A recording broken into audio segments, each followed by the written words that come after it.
I'm Jeremy. Today's day 330 of reading. 330. Today reading Harry Potter and the Goblet of Fire. Let's get started. We are currently on page 669. Cup and dived as he heard more wands blast behind him. More jets of light flew over his head as he fell, stretching out his hand to grab Cedric's arm.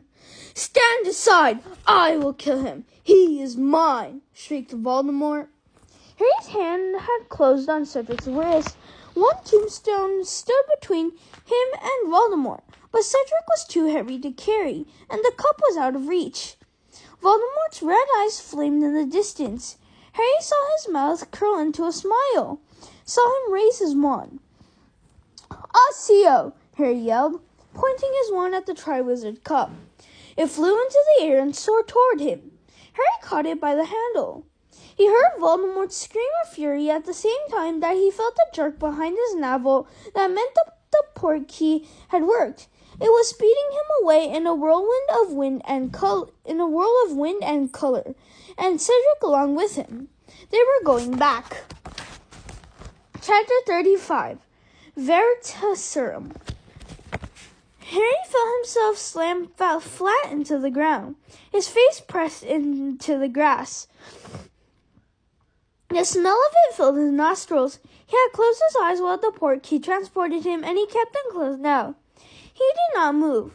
All the breath seemed to have been knocked out of him. His head was swimming so badly he felt as though the ground beneath him were swaying like a deck of a ship. To hold himself steady, he tightened his hold on the two things he was still clutching: the smooth, cold hand of the Triwizard Cup and Cedric's body.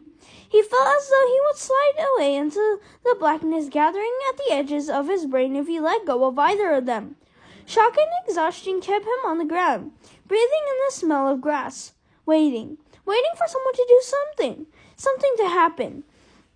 And all the while, his scar burned dully in his forehead. A torrent of sound deafened and confused him. There were voices everywhere, footsteps, screams. He remained where he was, his face screwed up against the noise, as though it were a nightmare that would pass. Then a pair of hands seized him roughly and turned him over. "Harry! Harry!" He opened his eyes. He was looking up at the starry sky, and Albus Dumbledore was crouched over him. The dark shadows of a crowd of people pressed in around them, pushing nearer. Harry felt the ground beneath his head reverberating with their footsteps. He had come back to the edge of the maze. He could see the stands rising above him, the shapes of people moving in them, the stars above. He let go of the cup, but he clutched Cedric to him even more tightly. He raised his free hand and seized Dumbledore's wrist, while Dumbledore's face swam in and out of focus. "He's back," Harry whispered. "He's back. Voldemort." "What's going on? What happened?" The face of Cornelius Fudge appeared upside down over Harry. It looked white, appalled. "My God! Diggory!" it whispered. "Dumbledore, he's dead." The words were repeated. The shadowy figures pressing in on them gasped it to those around them. And then others shouted it, screeched it, into the night. "He's dead! He's dead! Cedric Diggory, dead!" "Harry, let go of him," he heard Fudge's voice say, and he felt fingers trying to pry him from Cedric's limp body, but Harry wouldn't let him go. Then Dumbledore's face, which was still blurred and misted, came closer. "Harry, you can't help him now. It's over. Let go." "He wanted me to bring him back," Harry muttered. It seemed important to explain this. "He wanted me to bring him back to his parents." "That's right, Harry. Just let go now." Dumbledore bent down, and with extraordinary strength for a man so old and thin, raised Harry from the ground and set him on his feet.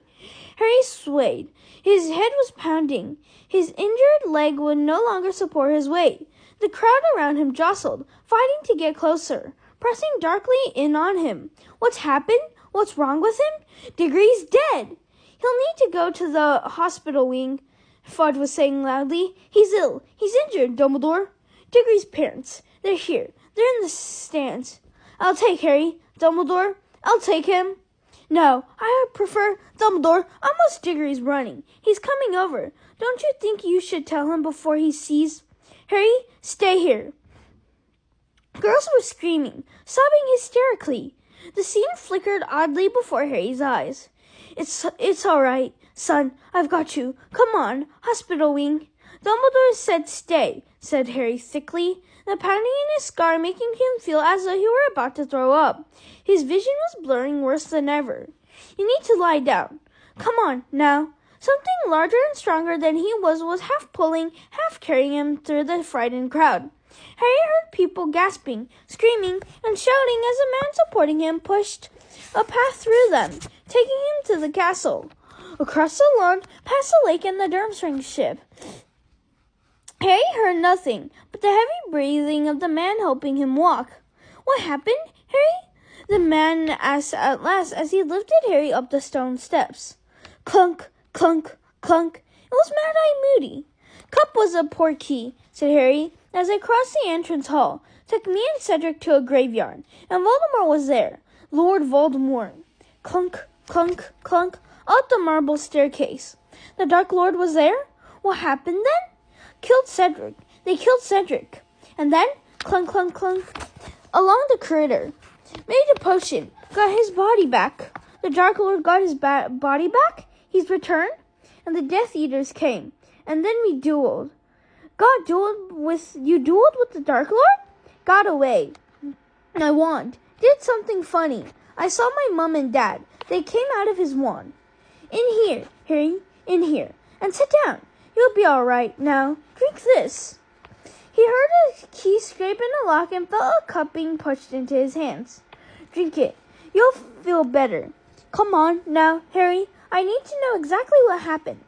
Moody helped tip the stuff down Harry's throat. He coughed, a peppery taste burning his throat. Moody's office came into sharper focus, and so did Moody himself. He looked as white as Fudge had looked, and both eyes were fixed unblinkingly upon Harry's face. Voldemort, back? Harry? You sure he's back?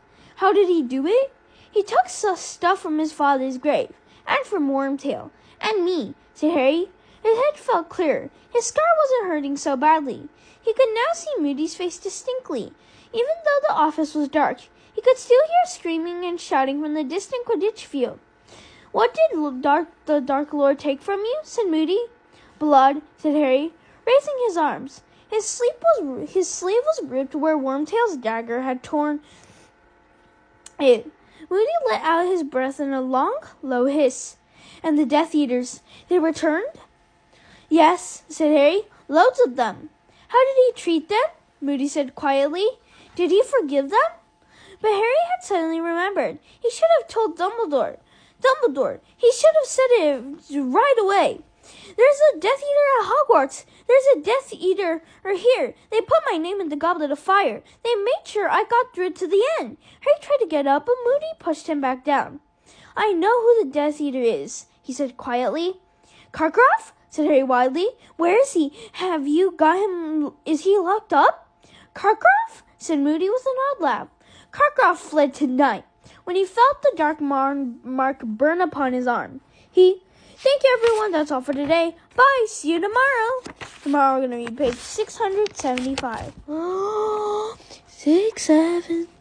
Thank you, everyone. That's all for today. Bye. See you tomorrow. Bookmark, close. Peace out.